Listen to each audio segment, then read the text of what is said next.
오늘도 아마 새벽 3시쯤 눈을 뜨셨을 거예요. 그렇죠? 옆 사람은 세상 모르고 곤히 자고 있는데 나 혼자만 이 캄캄한 어둠 속에 남겨진 것 같은 기분, 정말 외롭고 힘드실 겁니다. 어떻게든 다시 잠들어 보려고 애를 쓰면 쓸수록 정신은 이상하게 점점 더 또렷해지기만 하고요. 괜히 심장은 두근거리고 어제 있었던 일, 내일 해야 할 일들이 머릿속에서 마구 뒤엉키기 시작하죠.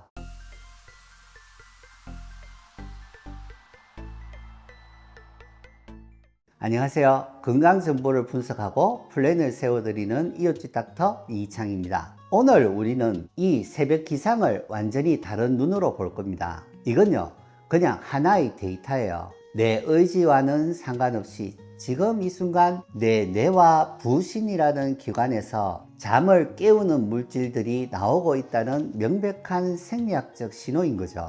이제부터 우리는 이 주관적인 고통을 객관적인 데이터로 바꿔서 볼 겁니다. 첫 번째는 사회적 시차증이라는 건데, 주중에 잠을 좀 설쳤으니까 주말에 한두 시간이라도 더 자야겠다. 우리 다 그렇게 생각하잖아요. 그런데 우리 몸은 그걸 좀 다르게 받아들여요. 우리 뇌 아주 깊은 곳에 말하자면 우리 몸의 메인 시계가 하나 있거든요. 이 시계는 아침에 눈으로 강한 빛이 딱 들어오면 아침이구나 하고 하루를 시작하게 됩니다. 그런데 주말이라고 늦잠을 자서 빛을 늦게 받으면 이 시계가 자기 기준 시간을 슬쩍 뒤로 밀어버려요.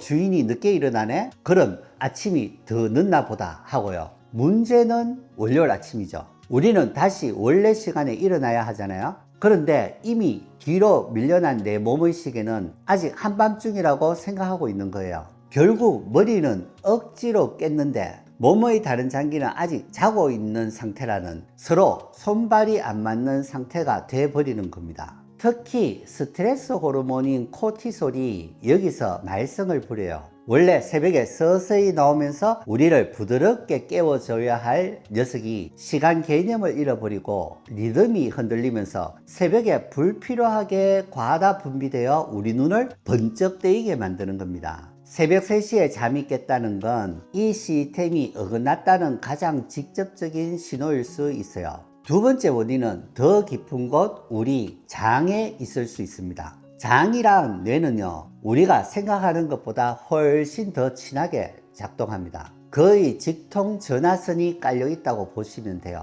그런데 우리가 스트레스를 받거나 식사를 잘못해서 장에 나쁜 균이 많아지면요, 이 균들이 뇌독소라는 아주 강력한 염증 물질을 뿜어내요. 이 염증성 물질이 장벽을 통과해 혈액으로 들어오면 우리 몸은 이걸 비상사태로 받아들입니다. 그래서 당누수로 인한 염증신호가 결국 뇌로 전달되면 신경염증을 유발하게 됩니다. 뇌에 말하자면 작은 불을 지피는 거예요. 이걸 신경염증이라고 부르는데, 이렇게 뇌에 불이 나면 뇌는 스스로 잠을 유도하는 아주 중요한 물질의 활동을 딱 막아버려요. 지금은 잘 때가 아니라고, 위기사항이라고 판단하는 거죠. 그러니 내가 아무리 자려고 누워 있어도 몸속 깊은 곳에서부터 계속 사이렌이 울리고 있으니 뇌가 잠들기를 거부하는 건 어쩌면 당연한 생존 반응인 셈입니다. 세 번째 원인은 우리 머릿속에 그 끊이지 않는 걱정이에요. 오늘은 잠 못 자면 어떡하지? 내일 중요한 일이 있는데 망치면 큰일이다, 이런 생각들요. 안 하려고 해도 자꾸 떠오르죠. 이것도 그냥 걱정이 많은 성격 탓은 아니에요. 뇌의 기능이 실제로 변한 결과입니다. 잠이 부족하면 우리 뇌에서 이성적인 판단을 하는 부분, 이 전전두엽 피질이라는 곳의 기능이 뚝 떨어져요.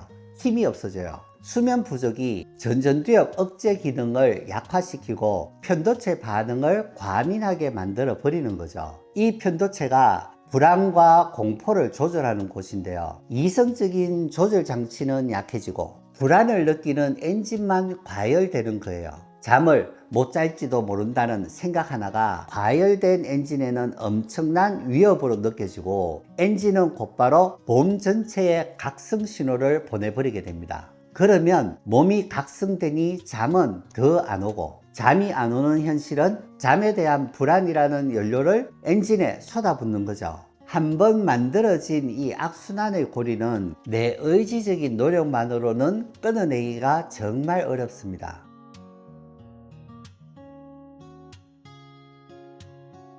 그럼 이제 우리가 뭘 해야 할까요? 이 시스템을 다시 제자리로 돌려놔야겠죠. 오늘 저녁 당장 집에서 시작할 수 있는 아주 구체적인 몸에 대한 개입 방법 4가지를 그 원리와 함께 명확하게 알려드릴게요. 첫 번째는 체온 조절입니다. 잠들기 정확히 90분 전에 40도 정도 되는 따뜻한 물에 15분 정도 몸을 담그거나 족욕을 하는 거예요. 왜 하필 90분이냐면요. 우리 몸은 깊은 잠에 빠져들기 위해서 몸의 중심 온도가 살짝 떨어져야 하거든요. 따뜻한 물로 손발 같은 몸의 끝부분을 데워주면 혈관이 확 늘어나면서 피가 활발하게 돌게 되죠. 그리고 목욕이 끝나고 나서 이 손발이 식으면서 몸 안쪽의 깊은 열을 바깥으로 아주 효과적으로 빼내줍니다.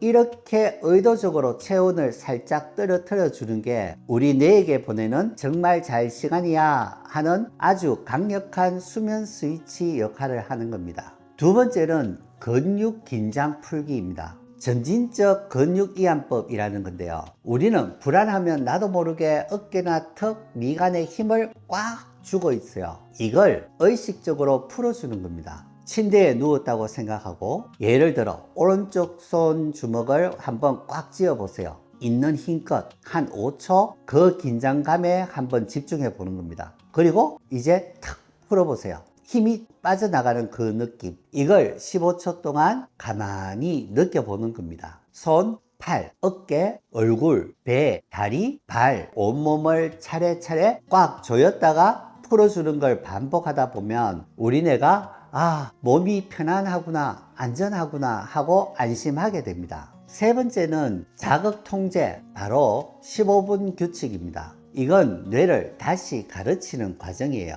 느낌상 한 15분 정도 지났는데 잠이 안 온다 싶으면 그냥 바로 침실에서 나오세요. 그리고 거실 같은 다른 곳에서 조명을 좀 어둡게 하고 조용한 책을 읽거나 음악을 듣는 거예요. 그러다가 다시 졸음이 밀려올 때 그때만 침대로 돌아가는 겁니다. 오랫동안 잠 못 들고 뒤척이면서 우리 뇌는 이미 침대라는 공간을 불안하고 괴로운 곳으로 잘못 배워버렸을 가능성이 있어요. 침대는 오직 잠만 자는 편안한 곳이라는 새로운 규칙을 뇌에게 다시 알려주는 아주 강력한 훈련입니다. 마지막 4번째는 영양학적 지원입니다. 이건 어디까지나 보조적인 수단이지만 시스템을 바로잡는 데 도움을 줄 수 있습니다. 마그네슘 같은 미네랄은 우리 몸의 스트레스 반응을 좀 진정시켜주고 뇌를 안정시키는 물질이 잘 나오도록 도와줍니다. 녹차에 들어있는 L테아닌 같은 성분은 흥분된 뇌파를 좀 차분하게 만들어주고요.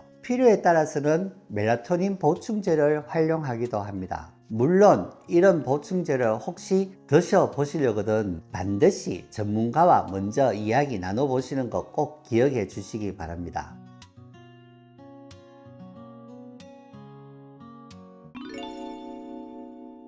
만성불면증을 겪는 분들이라면 아마 공감하실 거예요. 침대에 눕는 것 자체가 무섭다는 그 기분요. 몸은 분명 녹초가 됐는데 이상하게 눕기만 하면 정신이 번쩍 들면서 온갖 잡생각이 머릿속을 헤지고 다니기 시작하죠. 어떻게든 자려고 애를 쓰면 쓸수록 잠은 저만치 달아나 버리고요. 우리 뇌가 침대라는 공간을 편안하게 잠드는 곳이 아니라 잠 못 들고 괴로워하는 곳으로 잘못 기억해 버렸기 때문이에요.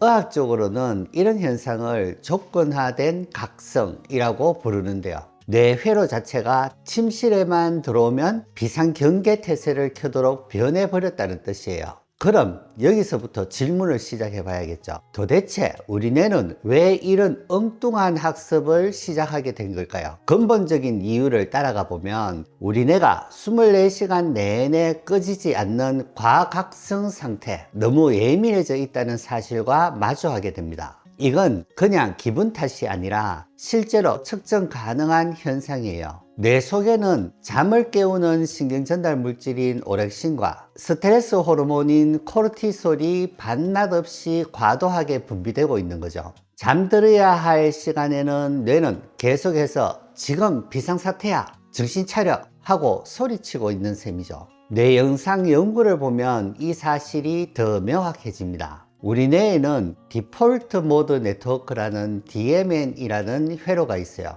주로 멍 때릴 때 혹은 나 자신에 대한 생각, 과거의 기억, 미래에 대한 걱정 등을 떠올릴 때 활성화되는 뇌 영역이죠. 그런데 만성 불면증 환자분들의 뇌를 들여다보면 디폴트 모드 네트워크가 자기들끼리 너무 단단하게 뭉쳐서 과도하게 시끄러운 상태인 걸 볼 수 있습니다. 잠이 들려면 뇌의 잡음이 줄어들어야 하는데 이 회로가 밤에도 멈추지 않고 계속 혼잣말을 하는 겁니다. 오늘 내가 왜 그랬을까? 내일은 또 어떡하지? 하는 생각이 꼬리에 꼬리를 무는 이유가 바로 여기에 있어요. 생각을 멈추는 스위치가 고장난 상태인 거죠. 뇌의 과각성 상태는 어디서부터 시작된 걸까요? 최근 의학계에서는 바로 장에서 찾고 있습니다. 뇌는 장 속에 사는 미생물들과 서로 긴밀하게 신호를 주고받는 장내축으로 연결되어 있어요.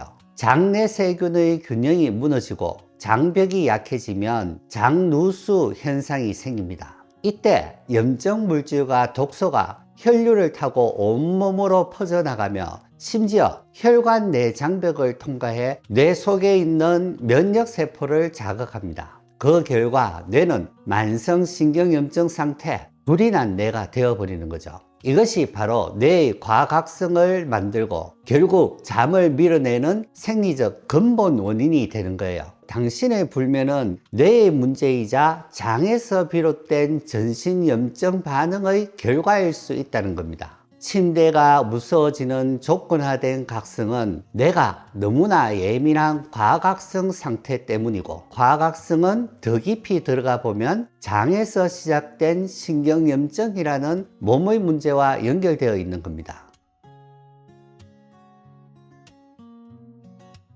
그렇다면 해결책은 명확해집니다. 단순히 수면제로 뇌를 억지로 기절시키는 게 아니라 잘못 작동하고 있는 뇌 회로를 직접 바로잡아주고 이 회로가 잘 돌아갈 수 있도록 몸의 환경 자체를 바꿔줘야 한다는 겁니다. 현대의학 기술은 고장난 뇌 회로를 직접 조절할 수 있는 방법을 가지고 있거든요. 대표적인 게 바로 경두계 자기작업술 TMS입니다. 자기장을 이용해서 특정 뇌 영역 활동을 조절하는 기술인데요. 불면증 환자에서는 과활성화된 디폴트 모드 네트워크를 진정시키기 위해 실행 제어 네트워크인 ECN의 핵심 부위를 자극하는 거죠. 쉽게 말해 시끄러워진 회로의 볼륨을 줄이고 조용한 회로를 켜주는 방식입니다. 또 다른 방법은 뇌가 스스로를 조절하는 법을 다시 배우게 하는 겁니다. 그러려면 먼저 우리 뇌의 현재 상태를 아주 정밀하게 들여다볼 필요가 있겠죠. 이때 사용하는 것이 바로 브레인 맵이라고 부르는 정량 뇌파 QEEG 검사입니다. 뇌의 정기적인 활동을 눈에 보이는 지도로 만들어서 뇌의 어느 부분이 잠들지 못하도록 계속 소리를 지르고 있는지 정확하게 확인할 수 있게 해줍니다. 지도에서 문제점이 확인된 바로 그 뇌 영역을 목표로 뉴로 피드백 훈련을 시작하거든요. 환자 본인이 자신의 뇌파 변화를 실시간으로 화면을 통해 보면서 불안정한 뇌파를 줄이고 안정적인 뇌파는 늘리는 방법을 스스로 터득하게 하는 겁니다. 뇌가 평온해지는 법을 배우는 뇌를 위한 근력 운동과 같아요. 실제로 이런 훈련을 통해 뇌파가 안정되면 몸 전체의 긴장도가 풀리는 객관적인 변화도 확인할 수 있습니다. 교감신경은 가속 페달, 부교감신경은 브레이크인데 불면증 환자의 몸은 밤에도 브레이크가 고장나 있어요. 이 균형은 심박 변이도라는 수치로 객관적으로 확인할 수 있습니다. 건강한 사람의 심장은 상황에 따라 리듬이 유연하게 변하지만 긴장된 상태의 심장은 딱딱하고 일정한 리듬만을 보입니다. 뇌의 경고 신호가 심장까지 전달된 결과 몸 전체가 잠들 준비를 거부하고 있는 것이죠.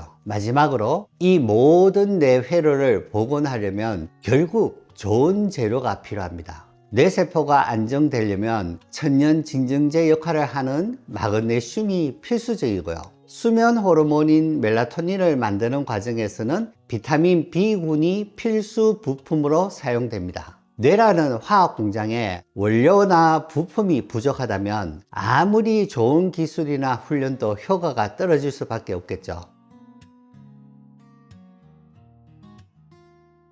그렇다면 이 모든 과학적인 원리를 바탕으로 오늘 밤 당장 약 없이 시도해 볼 수 있는 응급처치에는 뭐가 있을까요? 첫째, 과열된 생각 회로에 단순 반복 작업을 던져주는 겁니다. 잠들기 전 15분 스마트폰 대신 뜨개질이나 단순한 색칠놀이 혹은 아주 지루한 책을 읽어보세요. 복잡한 생각의 고리를 끊어주는 효과적인 방법입니다. 둘째, 몸의 경계태세를 강제로 풀어주는 겁니다. 미지근한 물로 샤워나 족욕을 해서 체온을 살짝 올렸다가 서서히 식게 만들어 보세요. 우리 몸은 체온이 떨어질 때 잠이 오도록 설계되어 있거든요. 동시에 4초간 숨을 들이마시고 7초 동안 참고 8초 동안 내뱉는 478 호흡법을 반복하면 몸이 휴식 모드로 전환됩니다. 마지막으로 장에서 뇌로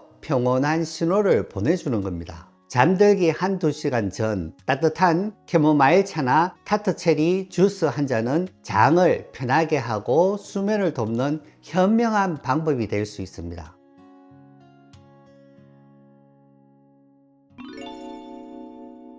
(1949년) 안토니오 에가스 모니스는 전두엽 절제술로 노벨 생리의학상을 받았습니다. 폭력적이던 환자를 순식간에 얌전하게 만든다는 기적의 치료법으로 찬사를 받았죠. 하지만 그 이면에는 슬픔뿐만 아니라 기쁨, 의지, 사랑까지 모두 잃은 수많은 환자들이 생겨났습니다. 그들은 더 이상 자기 삶의 주인공이 아니라 감정이 제거된 관찰자로 남았죠. 의학계에서는 이런 상태를 정서적 둔마라고 불러요. 좋은 감정이든 나쁜 감정이든 그 감정의 세기 자체가 약해지는 현상이죠. 우리 뇌, 특히 감정과 인격을 담당하는 전두엽을 잘못 다루었을 때 어떤 비극이 생기는지 보여주는 중요한 역사적 교훈입니다. 요즘 우리는 더 이상 뇌에 직접 칼을 대진 않죠. 대신 우울증 치료하려고 슬픔을 드러내는 약을 만들었습니다. 그런데 만약 이 약이 기쁨이나 사랑 같은 감정까지 같이 없애버린다면 이걸 과연 온전한 치료라고 할 수 있을까요? 실제로 가장 많이 쓰이고 있는 SSRI 계열 항우울제 복용자 중 40에서 60%가량이 이런 정서적 둔마를 경험한다고 합니다. 수십 년 동안 우리는 우울증을 세로토닌이 부족해서 생기는 병이라고 배워왔습니다. 하지만 이 단순한 세로토닌 가설만으로는 설명되지 않는 현상이 너무 많습니다. 약을 먹어도 3명 중 1명은 효과가 없고 효과가 나타나더라도 몇 주가 걸리는 이유를 설명할 수가 없었죠. 그런데 결정적인 단서가 뜻밖의 곳에서 나왔습니다. 시형간염이나 암을 치료하려고 인터페론이라는 면역 촉진제를 맞은 환자들이 갑자기 아주 심한 우울증을 보이기 시작했던 겁니다. 몸에 염증을 일으키는 물질을 넣었더니 마음의 병이 생긴 것이죠. 이 사건은 정신의학의 패러다임을 바꿨습니다. 1990년대 이후 연구들은 우울증 환자의 혈액에서 염증 물질 사이토카인이 높게 나타난다는 사실을 보고했습니다. 처음엔 마음의 병에 면역이 무슨 상관이냐는 비판이 쏟아졌지만 증거는 점점 더 쌓여갔습니다. 지금은 명확합니다. 우리 몸에서 시작된 염증 신호가 뇌의 방어막을 뚫고 들어가서 뇌기능에 직접 영향을 준다는 사실이 밝혀졌거든요. 특히 염증은 우리 뇌의 보상회로 즐거움과 의욕을 담당하는 도파민 시스템을 직접 공격합니다. 그래서 염증 수치가 높을수록 보상을 기대할 때 활발해져야 할 뇌의 특정 영역, 복척 선조체가 둔해지고 그 결과 우리가 예전에 즐거웠던 모든 것에서 흥미를 잃어버리는 쾌감 상실 상태에 빠지게 되는 겁니다. 그러니 여러분이 느끼는 무기력과 슬픔은 의지의 문제가 아닙니다. 몸의 염증이 뇌의 의욕을 담당하는 신경회로의 활동을 억제한 거죠. 다시 말해 우울증은 마음의 감기가 아니라 마음의 염증이었던 겁니다. 뇌의 입장에서 보면 이 사항은 더 심각합니다. 바깥 세상에서 보상을 얻을 힘을 잃어버린 뇌는 자연스럽게 안으로 자기 자신에게로 관심을 돌리게 됩니다. 이때 활성화되는 것이 바로 디폴트 모드 네트워크입니다. 이 네트워크가 우리가 멍하니 있거나 자기 자신에 대해 생각할 때 활성화되는 부분이에요. 건강한 뇌에서는 다른 일에 집중할 때 이 네트워크가 자연스럽게 꺼지고요. 하지만 우울한 뇌에서는 이 스위치 전환이 잘 일어나지 않습니다. 디폴트 모드 네트워크가 너무 과활성화되고 다른 네트워크와의 연결이 끊어지면서 뇌는 나는 왜 이럴까? 그때 그러지 말았어야 하는데 반복적인 부정적 생각의 고리에 갇히게 되는 거죠. 디폴트 모드 네트워크가 과하게 활성화되는 것과 보상 회로가 꺼지는 것은 동전의 양면과 같아요. 내면의 부정적인 생각에 갇힌 뇌는 밖으로 나가 긍정적인 보상을 찾아 나설 에너지를 가질 수가 없는 겁니다. 핵심은 단 하나예요. 부정적이고 내향적인 사고를 담당하는 디폴트 모드 네트워크가 있고 긍정적이고 외향적인 동기를 만드는 보상 회로가 있는데 우울증은 전자의 활동이 너무 강해 후자의 활동이 약해진 상태라는 겁니다. 그렇다면 이 복잡하게 얽힌 문제를 어떻게 풀어야 할까요? 놀랍게도 그 답은 아주 단순한 곳에 있었습니다. 1990년대 한 연구가 모든 것을 뒤집었습니다. 생각을 바꾸는 것보다 삶의 즐거움을 되찾는 행동을 먼저 시작하는 것이 훨씬 더 효과적이라는 사실이 증명된 겁니다. 우울증에 빠진 뇌는 마치 기능이 멈춘 신경회로와 같습니다. 다시 움직이게 하는 아주 작은 행동이 필요한 거죠.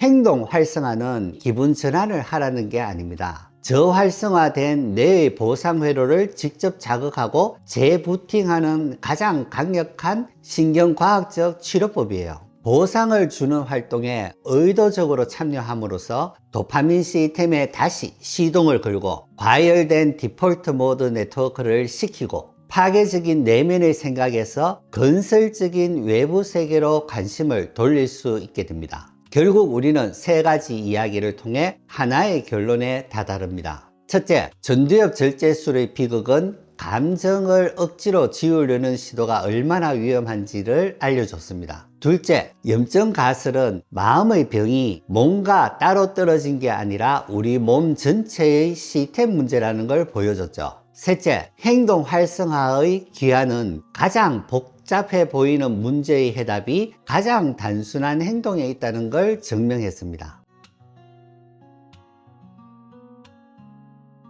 우리 삶의 운영 시스템을 재부팅할 구체적인 방법을 알아볼 겁니다. 크게 두 가지 방향으로 접근할 수 있습니다. 먼저 상향식 접근, 몸을 통해 뇌를 바꾸는 전략부터 볼게요.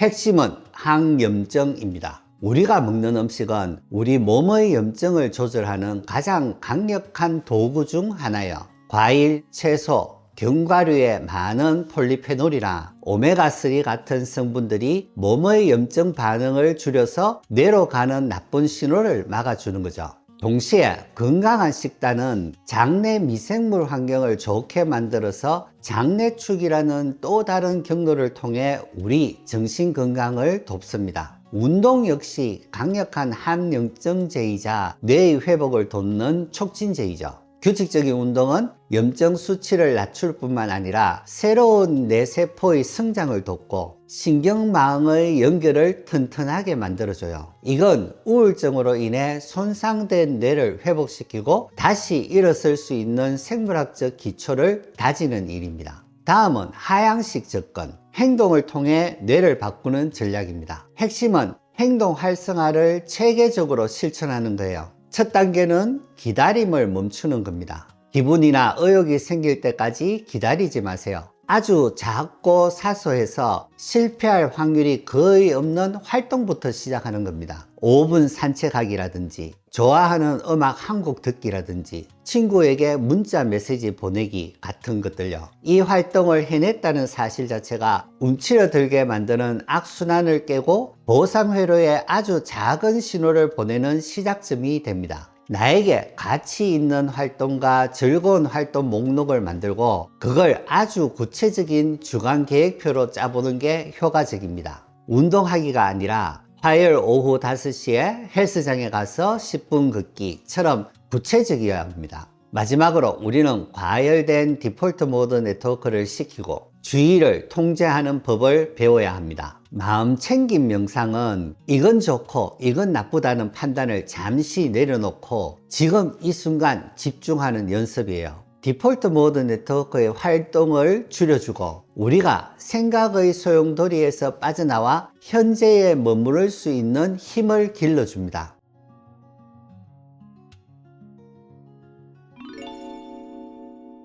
우리가 불안이라고 느끼는 이 감정을 그냥 마음이 약해서 생기는 심리 문제로만 보면 안 되죠. 이건 사실 우리 뇌의 특정 신경 시스템들 사이에서 일어나는 측정까지 가능한 물리적인 충돌의 결과거든요. 우리 뇌는 아주 오래전부터 진화해온, 그래서 굉장히 빠르게 반응하는 욕망회로, 즉 변형계라는 게 있습니다. 그리고 비교적 최근에 진화한 깊게 생각하는 능력을 가진 통제회로, 바로 전전두 피질이 있죠. 불안은 바로 이 두 시스템이 서로 부딪힐 때 시작됩니다. 불안이란 감정은 뇌 안에서 마치 눈덩이처럼 스스로를 불려나가는 특징이 있습니다. 감정 반응을 처리하는 편도체와 기억을 저장하는 해마가 서로 신호를 주고받으면서 생기는 명백한 신경학적 과정입니다. 뭔가 위협적인 자극이 오면 제일 먼저 편도체가 번쩍 켜집니다. 그리고 나서 해마에게 이렇게 신호를 보내죠. 이건 정말 위험했어. 꼭 기억해. 해마는 그 신호를 받아서 불안했던 기억을 아주 강하게 저장합니다. 문제는 그 다음이죠. 이렇게 강하게 저장된 기억이 다시 떠오를 때 그 기억만으로도 편도체가 또 자극을 받습니다. 실제 위협은 사라졌는데도 다시 위협을 만난 것처럼 똑같은 불안 반응이 생기는 거죠. 변형계, 특히 편도체는 위협을 감지하면 아주 빠르게 자동적으로 반응하죠. 이걸 아래에서 위로 올라오는 상향식 신호라고 합니다. 반면에 전두엽 피질은 이 신호를 평가하고 아니야, 이건 별거 아니야 하면서 불필요한 경보를 억제하는 위에서 아래로 내리는 하향식 통제력을 발휘합니다. 그런데 이 균형이 깨질 때 불안은 통제 불능 상태가 되는 거죠. 만성적인 스트레스나 자극적인 정보에 계속 노출되면 편도체가 너무 과하게 활성화돼요. 변형계에서 뿜어져 나오는 상향식 불안 신호가 너무 강력해져서 전두엽 피질이 위에서 눌러주는 하향식 통제 능력을 이겨버리는 거죠. 그 결과 전두엽 피질의 기능은 억제되고 불안감은 필터 없이 그대로 증폭되는 거죠. 도파민이라고 하면 쾌락 호르몬으로 많이들 알고 계시잖아요. 하지만 그 기능은 뇌의 어떤 길을 통해서 작용하느냐에 따라 완전히 달라집니다. 먼저 적극적인 쾌락을 쫓는 중변형계 경로, 이걸 욕망회로라고 불러요. 이 회로는 지금 이걸 원해 라고 외치는 시스템이죠. 우리가 중독되기 쉬운 모든 물질이나 행위는 바로 이 회로를 임의적으로 자극하는 겁니다. 반면에 노력한 뒤에 보상을 담당하는 중뇌피질 경로 통제회로는 이성적인 생각과 실행을 담당하는 전전두 피질로 향합니다. 욕망회로가 폭주할 때 브레이크를 걸어주고 장기적인 목표를 세우고 충동을 억제하는 역할을 하죠. 미래를 생각하면 이게 과연 좋은 생각일까? 라고 묻는 시스템입니다. 술, 게임, 쇼핑처럼 바로바로 쾌감을 주는 행동들은 불안을 잠깐만 덮어주는 것처럼 느껴집니다. 왜냐하면 이런 행동들이 욕망회로를 강하게 자극해서 도파민을 쏟아내게 만들고 그 순간만큼은 편도체의 비명을 잠시 마비시켜 주기 때문이죠. 그런데 문제는 내가 항상성을 지키려고 한다는 점입니다. 욕망회로가 계속 과도하게 자극되면 뇌는 스스로를 보호하기 위해 도파민 수용체의 수나 민감도를 줄여버리죠. 결과적으로 같은 자극에도 덜 즐겁고 더 공허하고 더 불안해지는 상태가 되는 거죠. 그렇게 자극이 사라지고 나면 문제는 더 심각해지죠. 먼저 보상 시스템이 둔감해졌기 때문에 웬만한 일상의 자극에는 즐거움을 느끼기 어렵고 오히려 불쾌감과 갈망을 느끼게 됩니다. 그리고 인위적으로 억눌려 있던 편도체가 마치 꽉 눌렸던 스프링처럼 훨씬 더 강하게 튀어오르면서 과활성화 상태가 됩니다. 결국 불안을 피하려고 시작했던 그 행동이 오히려 불안을 더 민감하게 만들고 더 큰 불안을 불러일으키는 셈이죠.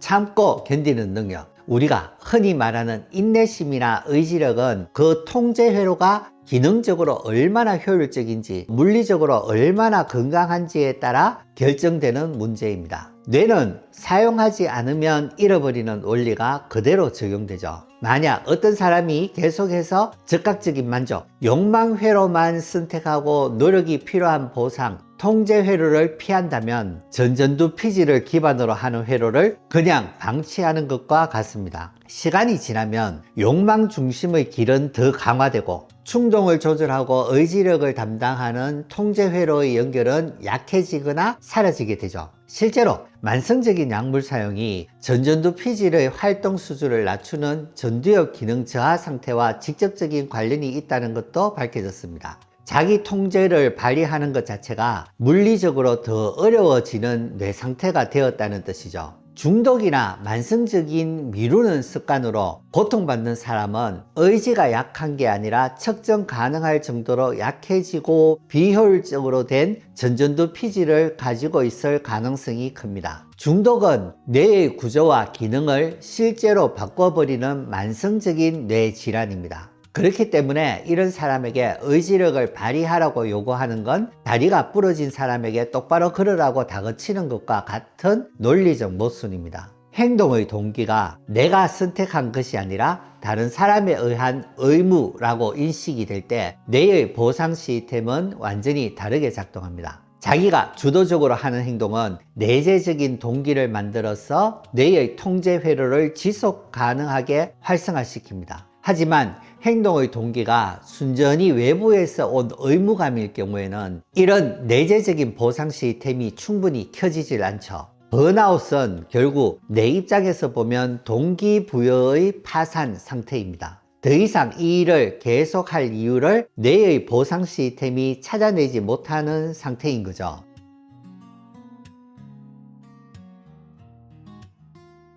그렇다면 우리는 무엇을 해야 할까요? 이 질문에 대한 답은 이 신호를 효과적으로 관리할 수 있도록 약해지고 기능이 떨어진 뇌의 통제 회로를 튼튼하게 다시 만들어주는 것, 재건하는 것입니다. 첫 번째는 신체 활동입니다. 10분 정도 중간 강도로 달리는 것과 같은 짧은 유산소 운동만으로도 전전두 피질로 가는 뇌 혈류량이 눈에 띄게 증가합니다. 운동할 때 필요한 동작 계획, 균형 잡기, 내 몸이 어디 있는지 감각을 처리하는 것 모두가 전두엽의 핵심 실행 기능입니다. 따라서 운동을 한다는 것, 실시간으로 복잡한 문제를 풀도록 전두엽을 훈련시키는 것과 같습니다. 두 번째는 감정에 이름 붙이기입니다. 불안이나 분노 같은 격렬한 감정에 휩쓸렸을 때 구체적으로 이름을 붙여보는 겁니다. 내 마음을 들여다보고 이 복잡한 감정 상태에 가장 알맞는 단어를 찾아내는 과정은 고도의 인지적인 작업이며 이건 전전두 피질의 적극적인 개입을 필요로 합니다.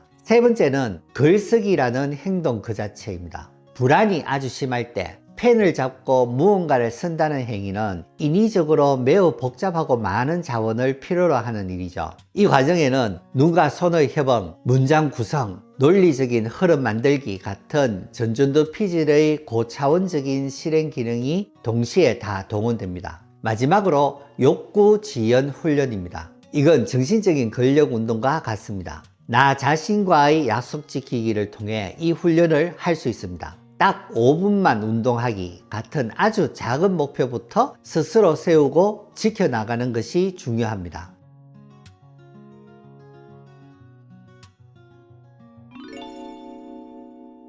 우리 사회는 끊임없이 완벽을 요구합니다. 공부, 일, 외모까지 흠잡을 데 없는 모습을 정상으로 규정하죠. 그리고 성공은 오직 개인의 노력에 달렸다는 이야기를 끊임없이 들려줍니다. 이 두 가지 믿음이 합쳐질 때 사람은 세상에서 가장 외로운 존재가 돼요. 그래서 성공하면 그건 당연히 나 혼자 잘한 것이 되고, 아주 작은 실패조차도 전부 내가 인격적으로 부족하거나 노력을 덜 했기 때문이라며 스스로를 탓하게 되죠. 이것이 바로 우리 한국 사회에 널리 퍼져 있는 스스로를 탓하는 감정의 문화적인 배경입니다. 자신을 탓한다는 건 그냥 마음의 버릇이나 생각의 문제는 아니에요. 우리 뇌에는 기본 모드, 디폴트 모드 네트워크라는 부분이 있는데요. 우리가 멍하니 있거나 혼자 이런저런 생각을 할 때 저절로 켜지는 부분이에요.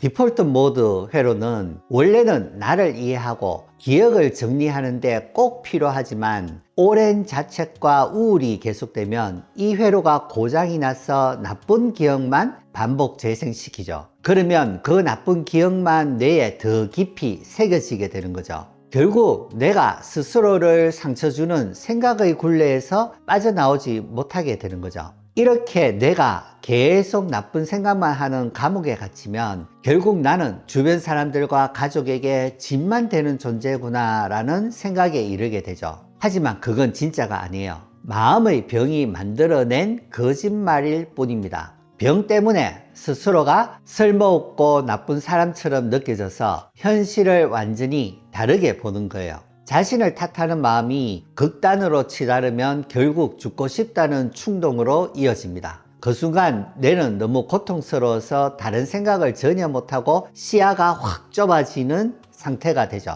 고통을 끝낼 방법이 죽음 하나뿐이라는 착각을 하게 되는 거죠. 하지만 실제로 그 힘든 순간을 넘긴 사람들의 이야기나 치료 결과를 보면 사실과 다릅니다. 그 죽을 것 같은 고통과 충동은 영원하지가 않아요. 대부분의 경우 가장 극심한 위기는 10분 정도만 지속되는 뇌가 잠시 고장난 것과 같은 일시적인 상태일 뿐입니다. 실제로 위험한 행동을 한 뒤 살아남은 사람들은 거의 모두가 그 순간을 넘기자마자 살아있어서 다행이다 라며 깊이 후회합니다. 생각이 마비되었던 상태에서 깨어나면 고통을 끝낼 다른 방법이 많았다는 걸 다시 알게 되기 때문이죠. 삶을 끝내고 싶었던 게 아니에요. 그저 그 순간의 고통이 끝나길 바랐던 거죠. 여기서 가장 중요한 점이 나옵니다. 그 가장 힘든 10분을 버티게 도와주는 것, 그게 핵심이에요. 그 답을 찾기 전에 먼저 왜 좋은 뜻으로 건네는 위로가 실패하는지부터 알아봐야 합니다. 힘내, 긍정적으로 생각해, 너보다 힘든 사람도 많아 같은 말들요. 상대방의 고통을 지켜보는 우리가 불안해서 하는 말에 가깝죠. 그 고통스러운 상황을 빨리 어떻게든 해결해 주고 싶은 조급한 마음에서 나오는 거예요. 하지만 고통을 겪는 당사자는 이 말을 내가 지금 느끼는 그 감정은 잘못된 거야, 너는 행복해져야 하는데 그러지 못하고 있어, 꾸지점처럼 받아들일 수 있는 겁니다. 이런 말은 오히려 상대방이 더 큰 수치심을 느끼고 혼자라고 생각하게 만들 뿐이에요. 진정으로 효과적인 방법은 그 정반대에 있습니다. 함께 있어주는 것입니다. 어떤 평가나 해결책을 제시하지 않고 그저 그 사람 곁에 머물러 주는 행동 말이죠. 누군가 내 이야기를 함부로 판단하지 않고 들어주는 바로 그 순간 우리 뇌에서는 옥시토신이라는 화학 물질이 만들어집니다. 이 옥시토신은 뇌에서 공포와 불안 같은 감정을 처리하는 중심기관인 편도체의 활동을 직접적으로 가라앉히는 역할을 하거든요. 따뜻하게 안아주거나 진심으로 들어주는 행동, 그 자체가 뇌에 약을 주는 것과 같습니다.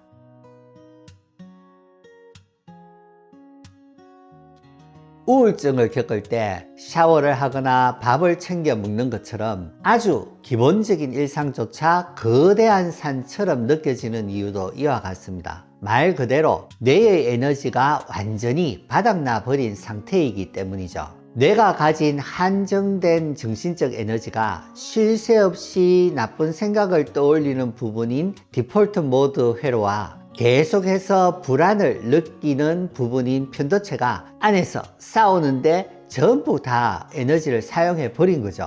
이것이 바로 막연한 격려 대신 지금 당장 필요한 가장 기본적인 생존 과제를 구체적으로 집어주고 함께 수행해 주는 것이 그토록 중요한 이유입니다. 잠은 좀 잤냐? 밥은 먹었니? 처럼 상대방이 고갈된 실행 기능을 잠시나마 우리에게 기댈 수 있도록 돕는 거죠. 다른 사람과 연결되고 싶다는 이 마음이 우리에게 얼마나 근본적인 것인지는 때로는 비극적인 상황 속에서 가장 명확하게 드러나곤 합니다. 우리는 생물학적으로 다른 사람과의 관계를 맺어야만 생존할 수 있도록 설계되어 있어요. 심지어 그 관계의 대상이 나에게 고통을 주는 원인일지라도 뇌는 그 연결을 유지하기 위해 현실을 다르게 해석하는 생존 본능을 발휘하기도 합니다. 이토록 강력하고 원초적인 본능이야말로 연결이라는 행위가 가진 치유의 힘이 어디에서 비롯되는지를 보여주는 가장 확실한 증거라고 할 수 있습니다.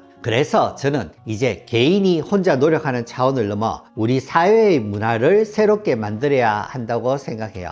뇌를 건강하게 회복시키는 문화로 다시 만들어야 합니다. 이 새로운 문화를 만들기 위해서는 새로운 종류의 용기가 필요하죠. 첫 번째는 도움을 요청하는 행동의 의미를 다시 생각해보는 용기입니다. 저는 정신과 진료실의 문을 열고 들어가는 그 한 걸음이야말로 가장 위대한 용기 중 하나라고 굳게 믿습니다. 자신의 가장 깊은 아픔을 똑바로 마주하고 도움의 손길을 구하는 그 용기를 존중해 주는 것에서부터 모든 치유는 시작돼요. 두 번째는 우리가 사용하는 언어를 바꿀 용기입니다. 의학에서 가장 중요한 원칙 중 하나는 어떤 현상에 대한 정확한 이름을 붙이고 진단하는 것입니다. 그런 관점에서 볼 때 극단적 선택이라는 표현은 의학적으로 정확하지 않은 말이죠. 자살은 개인이 무언가를 선택하는 문제가 결코 아닙니다. 충분히 치료할 수 있는 병이 손쓸 수 없는 상태까지 나빠져서 나타나는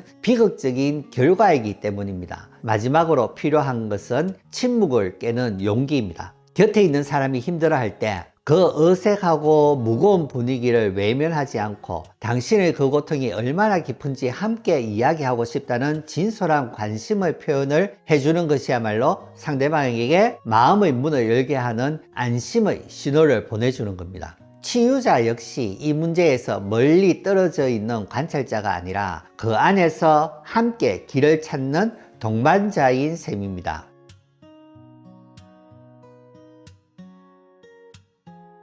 스스로의 아픔을 용기 내어 인정하고 병을 병이라고 정확히 부르며 가장 묻기 힘든 질문을 서로에게 건네줄 수 있는 문화. 이렇게 우리 모두가 서로에게 안전한 버팀목이 되어줄 때 비로소 진짜 치유가 시작될 수 있을 겁니다. 지금까지 평생 건강을 위한 기능의학 파트너 할매보영 원장 정신건강의학과 전문의 이창이었습니다. 감사합니다.